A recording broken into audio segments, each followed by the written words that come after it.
Okay, for those who'd like a title, and I love a title because without the title I won't know what anybody's talking about. I can always go back to the title. The title is Throw It Away. Throw it away. Have you ever noticed that life sometimes will drive you crazy? And I think it was a couple years ago, there was a weight in my spirit. There was something that was troubling me, and I was just uneasy. I knew something was out of order and disarray. And what was troubling me, and I didn't know it at the time, was that my garage was a mess. I had started several projects. One was woodworking, another was mechanic work, and my tools were out of order. Just the garage was dirty, filthy. It's a better word for it. Things were just chaotic in that garage. And somehow mentally, psychologically, I knew that, and it was weighing on me deeply. And I found out that once I went in there and I took everything out, cleaned it up, that weight of whatever it was left me. The anxiety, the depression, the whatever it was seemed to dissipate and go away. Now, I'm not sure if there is a psychological connection with stuff like that. When things are chaotic in your life and things are out of order, from a physical level, how does it affect you mentally? I mean, maybe there is a connection. Then again, maybe, I don't know. I mean, you think about people that live in third world countries. But even I once heard a minister tell me a story about poor people in West Virginia that even though they were poor, they kept their dirt floors swept, their homes were neat and in order, and everything was clean, and their clothes were clean, and yet they were super poor people. So, I don't know if there is a connection. Now, some people, it just seems like a chaotic environment. They love it. It don't bother them a bit. It's just I'm thinking about a home just right down the road a couple miles where me and Teresa used to joke about. And then this guy was a hoarder, and he collected junk that didn't work. A hoarder can't say no. That's his problem. He just can't say no. And it was this collection of clothing and junk outside and every time I drove by there, I would say to myself, what I would give to take our dump truck and skid steer and just load this stuff up one night while he's sleeping, without him knowing about it. Just sneak in there and just scoop it up and throw it away. That would give me, a lot of less stress. I got stressful just looking at this junk, Now, there was a song, and I don't know, maybe you can go to the extreme in this area. I am a neat freak, by the way. I think I was born that way, evidently. But when the song came out, it was by Alabama, and I told my mother, that song is for me. And it said, look, I'm in a hurry to get things done. Oh, I rush and rush until life's no fun. All I really got to do is live and die, but I'm in a hurry and I don't know why. I don't know why I have to drive so fast. My car has nothing to prove. It's not new, but it'll go 0 to 60 in 5.2. I can't be late. I leave plenty of time. Shaking hands with the clock. I can't stop. And I always felt in my own personal life someone was holding a stopwatch over everything I did in my work, and like, you got to hurry up. You got to hurry up and get this done, get this finished. Some imaginary figure was over me holding a stopwatch. Shaking hands with the clock. I can't stop. I'm on a roll. I'm ready to rock. I hear a voice that says, I'm running behind. Yes. I better pick up the pace. It's a race. And there's no room For anyone in second place, I'm in a hurry to get things done. Oh, I rush and rush until life's no fun. All I ever got to do is live and die, but I'm in a hurry and I don't know why. And I still don't know why. Can't really answer that question. Recently we were getting ready for company. You know what it's like to get ready for company? You know, you ever notice the frenzy you get into? You know? Yeah, yeah, and the yard and everything. And I told Angela about this, my sister, and she said, yeah, I used to go through that when I would prepare for a horse show. I would just work myself to death preparing for these horse shows. And some wise person told her, said, well, that's because you try to do in 3 days what you should have been doing all along. Now I want you to think about that one. You talk about some words of wisdom.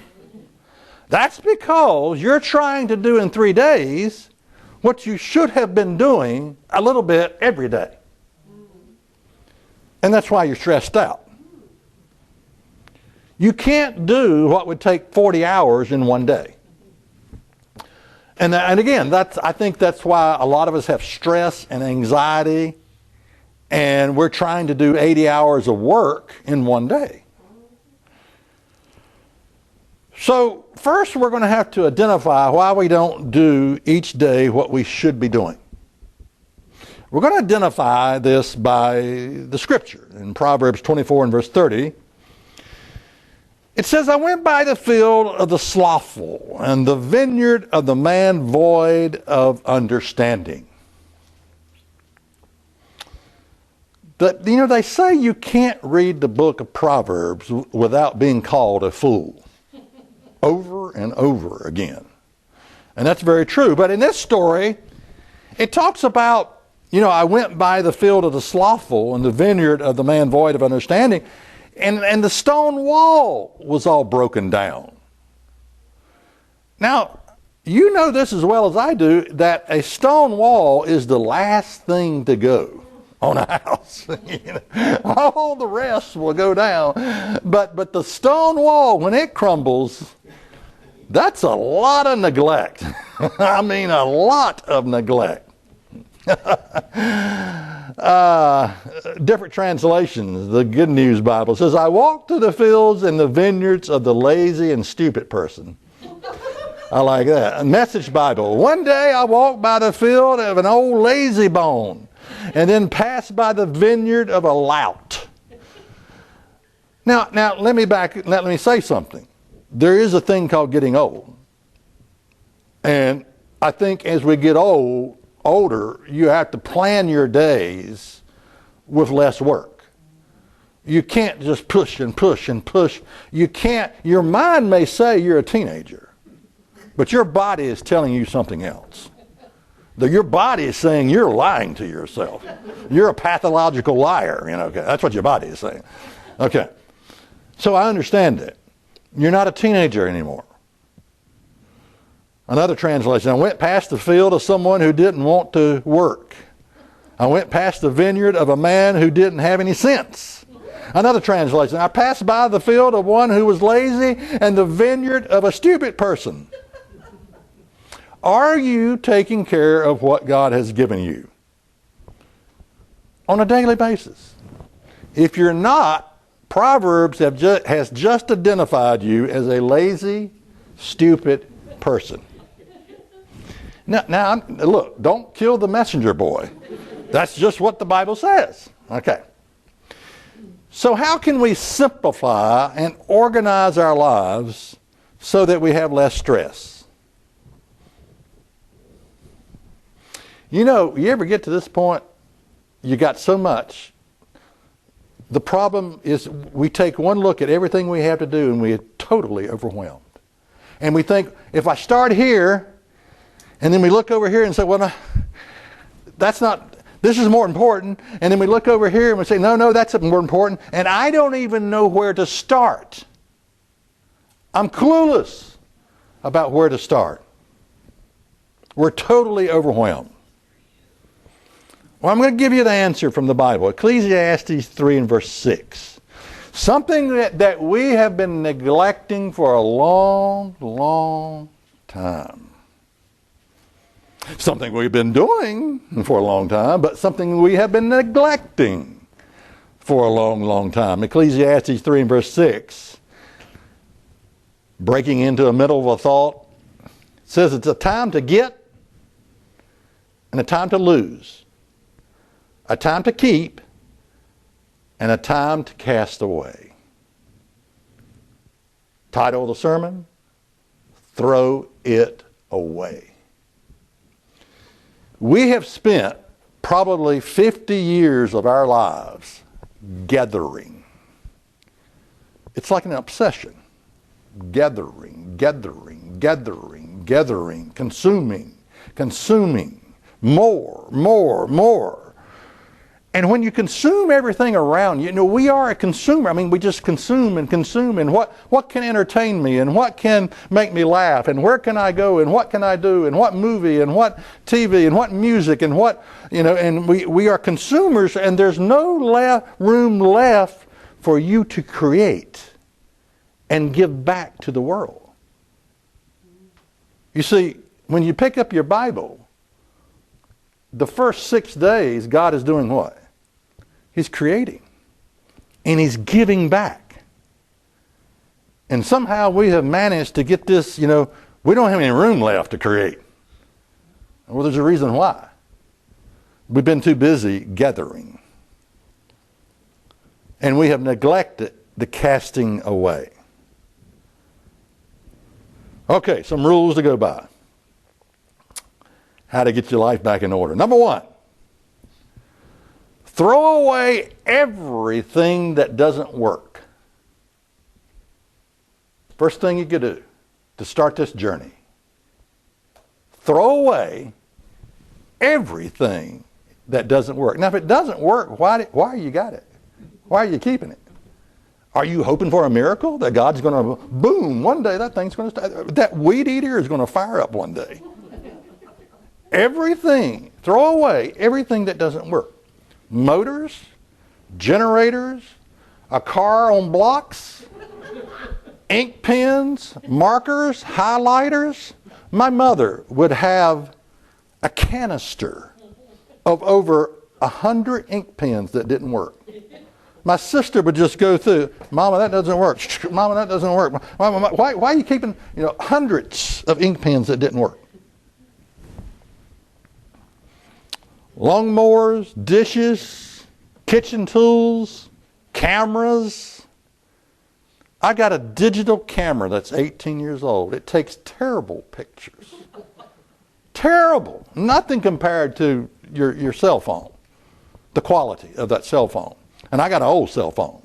But this digital, I'm not impressed. I mean, it's a piece of junk. Now, in its day, it was nice. But it's junk. I never use it. Computers, printers. I can't throw away my old computers. I got good. Listen, there are companies out there that will take your stuff off your old 20-year-old. And first of all, I want to ask you, what are you doing with a 20-year-old computer in the first place?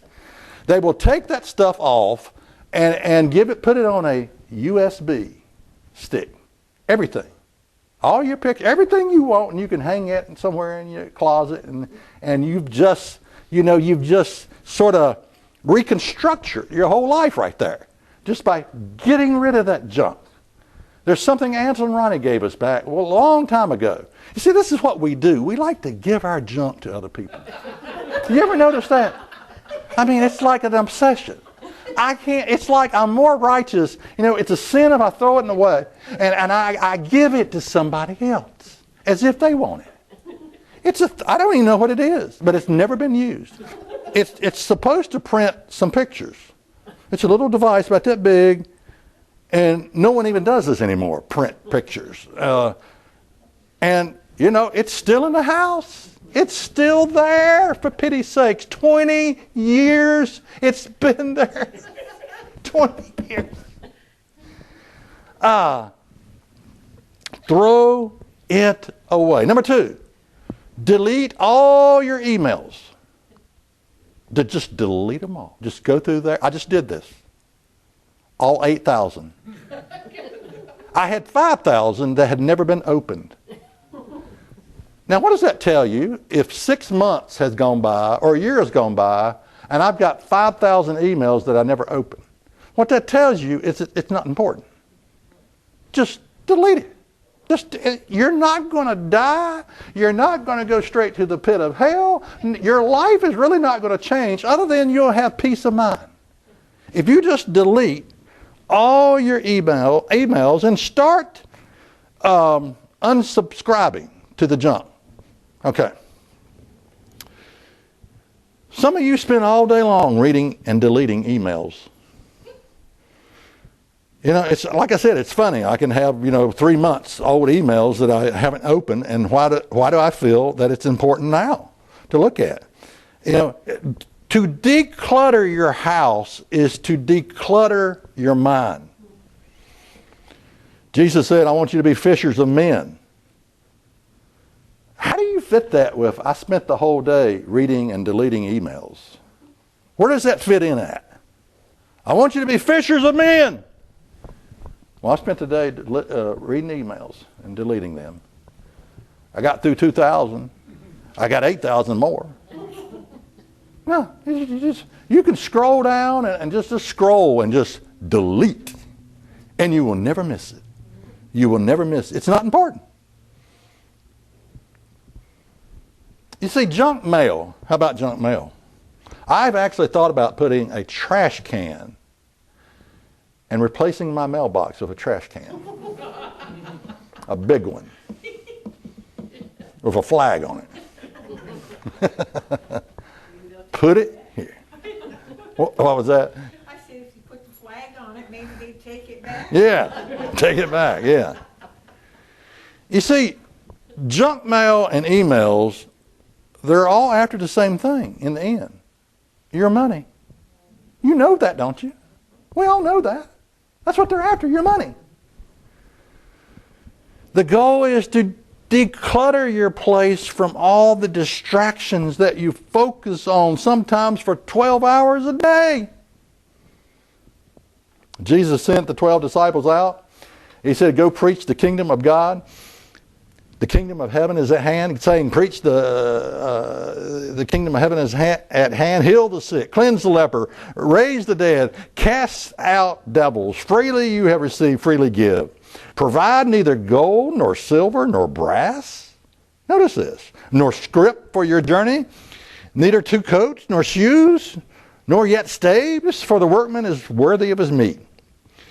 You see, sometimes the reason we cannot do a work for God is because we are so encumbered with 50 years of gathering. And we're still doing it. We're still doing it. Gather. And we forget that other part. There's a time to throw it away. Throw it away. Number 3, clean out your closets. Now, how many of you have got closets that in order to get something out of it, you need 2 burly men with crowbars on each side to pry open and maybe reach in there and grab something out? You've got this illusion that one day you've got 30-year-old clothing that when you were a teenager, and you got this is delusion. This is a delusion of the mind, by the way, that one day, as I get older, I'm going to fit back into that. That's not how it works. Okay, it never has worked like that. Now, there are exceptions. My wife, God forbid, she got breast cancer. She lost 35 pounds. She did fit back into some of her clothing. But that's not what you want, is it? That's not maybe one day I'll get me some cancer and lose 50 pounds, No, of course not.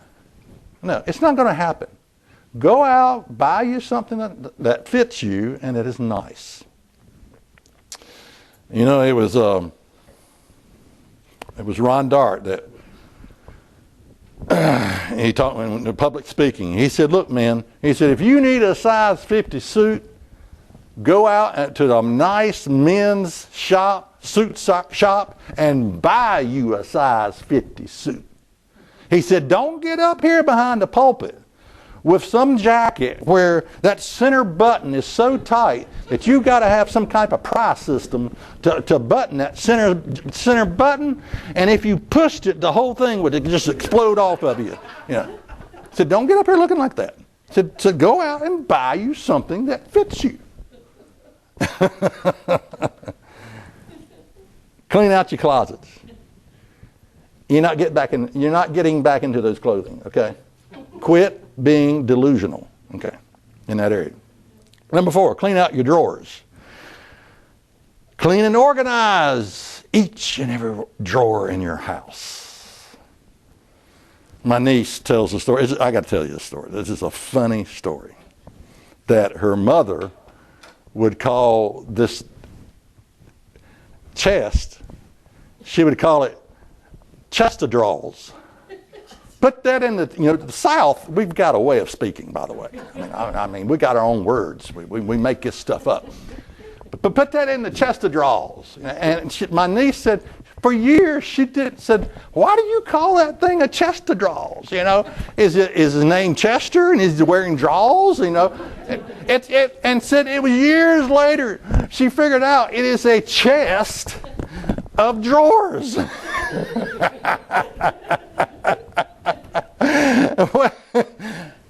I got a chest of drawers. I got a drawer that you probably need a crowbar to get in there. It's got 25 years of brand new shirts that my mother got me for my birthday in it. Haven't worn them. Now what's pathetic is I need to wear them because I do some nasty work. It is the nastiest, sloppiest, filthiest, dirtiest, grimy, gritty. I mean, if the company had to pay for my clothes, it'd go broke. Every 3 days, I'll ruin a pair of jeans. I rip them on metal lathe. I rip them on men. The first thing I'll do as soon as I put on those new jeans is rip my pants.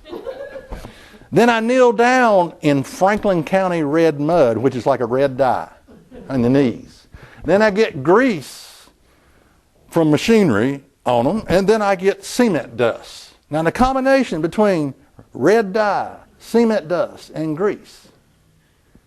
And one of the reasons I dress up on the Sabbath is because I feel so bad the last 6 days of my life of what I've been wearing. I look like a bum on Skid Row.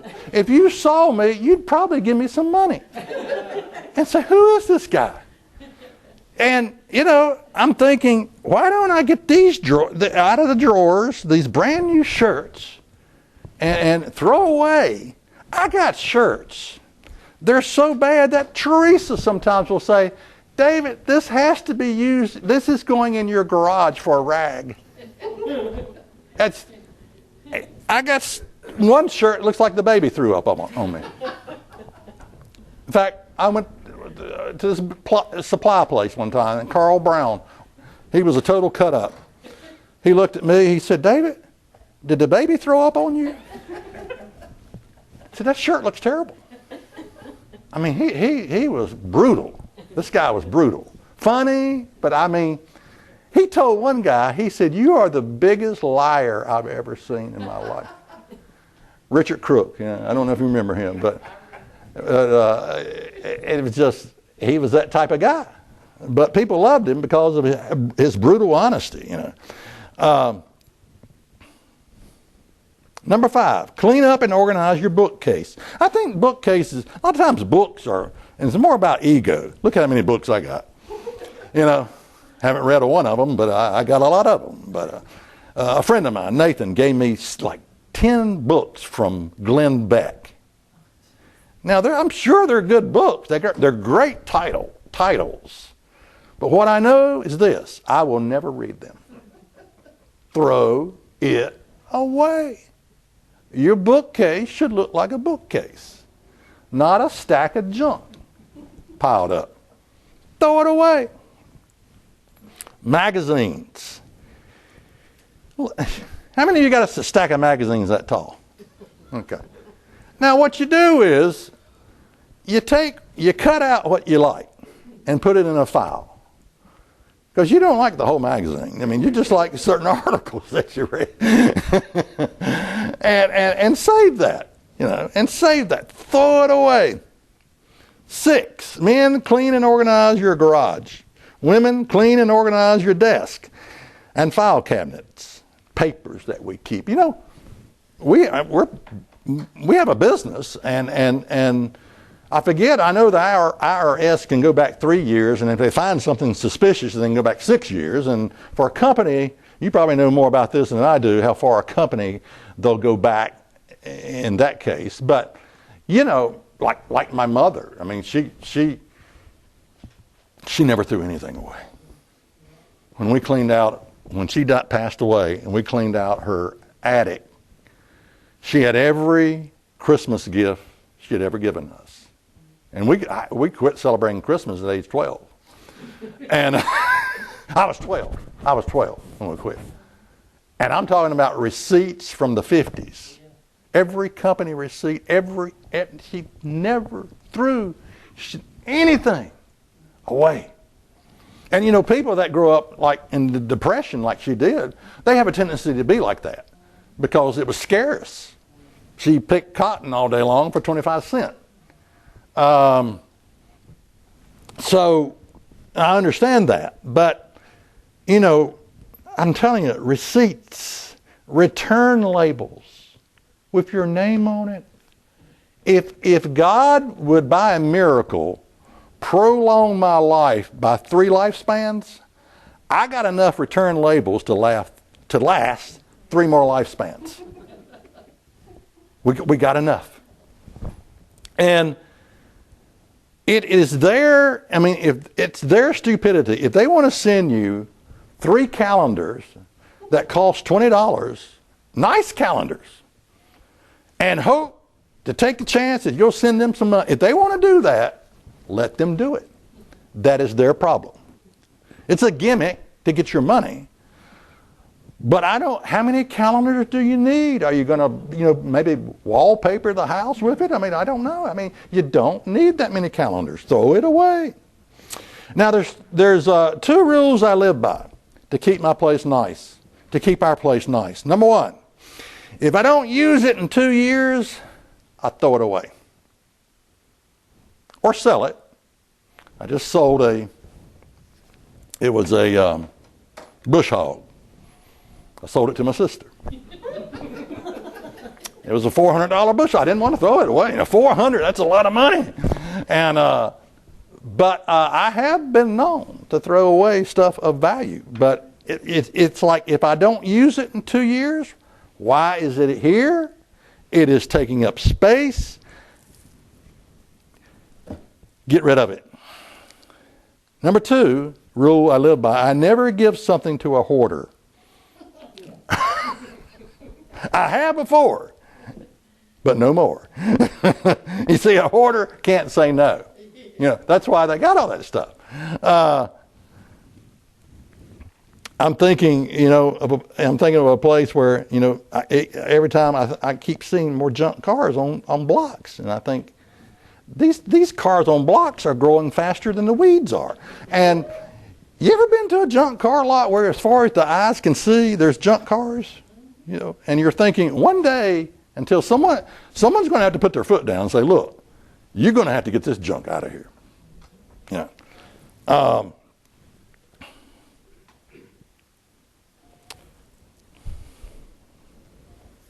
There's 3 places I'm in love with. 1, the dumpster. 2, the landfill. 3, Scrapco. They take metal stuff. One of the best days of my life. I rejoice before the Lord. And I had to repent to my daughter. I said, daughter, I said, Rebecca, I'm sorry for buying you that Saturn car. If it says Saturn on it, don't buy it. No, it did good for 2 years. But then the mechanic said it is beyond repair. And I picked it up. It was down at my home, and I'm looking at it every day, sitting out there. And then I put it on a trailer. I took it to Scrapco. This guy had some type of crane with an arm on it that did this right here. He cramped down on the top, and glass went everywhere. The doors buckled. I'm thinking, yeah, man. He takes that, and he's good with it. He picks it up, and he goes, shoo, and he's able to release it at just the right moment, and it throws it on the scrap pile. Best day of my life. Now, I will say this. If you do this, be sure and bring your title and make them sign that paper that you give to the DMV that says this piece of junk has officially become a piece of junk. Because if you don't, you'll be paying property taxes on it for the rest of your life. That's, a lot of times we overlook that one. So, in Genesis, it says, God took the man and set him down in the Garden of Eden to work the ground and to keep it in order. I think that's the Message Bible. I liked it because it says to keep it in order. And I'm sure, I don't know if they just lived out in the open. Maybe they had like a little tabernacle or a little brush arbor to live in. But I'm sure they were supposed to keep it up too. But to keep the ground in order. Psalm 29 and verse 2, it says, "Give unto the Lord the glory due unto his name. Worship the Lord in the beauty of holiness." I really think God is concerned about these issues. I think he is. The beauty of holiness. I'm trying to free our minds and spirit. I'm trying to allow room for other good stuff to come in. Because everywhere you cast your eyes is a reminder sometimes of the disarray and lack of organization. You cast your eyes here, you cast your eyes there, and you think, oh boy, there's more disorganization, there's more stuff I need to deal with, and does the Bible, our minds interpret disarray and lack of organization as stressful? Something is wrong. It really does. Does the Bible speak about organization? Well, yes, it does. 1 Corinthians 14 and verse 40, it says, "Let all things be done decently and in order." So it talks about organization. Let all things, that's 1 Corinthians 14 and verse 40, let all things be done decently and in order. The Bible encourages believers to embrace organization, not just as a practical tool, but as a spiritual discipline. It teaches that an organized life can lead to clearer thinking, better decision making, and deeper connection with God. Now I want to conclude with a verse in Matthew 18 and verse 3. You know it. Okay, you don't have to turn there. And he said, "Verily, verily, I say unto you, except you become as little children, you shall not enter the kingdom of heaven." And I've often wondered, what exactly does that mean? Well, there's a lot of things it can mean. The humility of a child, the simplicity of a child. But a child is not encumbered. There is a simplicity. There's little responsibility. They haven't gathered for 50 years of their lives. They really haven't. Now maybe there's a time when they start, and I sometimes think some of our pagan holidays teaches us children together, like Christmas. Let's gather more toys, gather more junk, more birthdays, whether gather. But they haven't, for the biggest part, they haven't been gathering for 50 years of their lives. And I come back to this little statement that I mentioned that someone told Angela about this frustration of trying to get something ready for the show or trying to get ready for a company to come over. And he said, that's because you try to do in 3 days what you should have been doing all along. You can't do what takes 40 hours in 1 day. So the words for today is throw it away. Maybe we should spend what remaining time we have. Now think about that one. What remaining time do we have? Well, that's a good question. Some are young, some are old. But maybe we should spend what remaining time we have instead of gathering, learning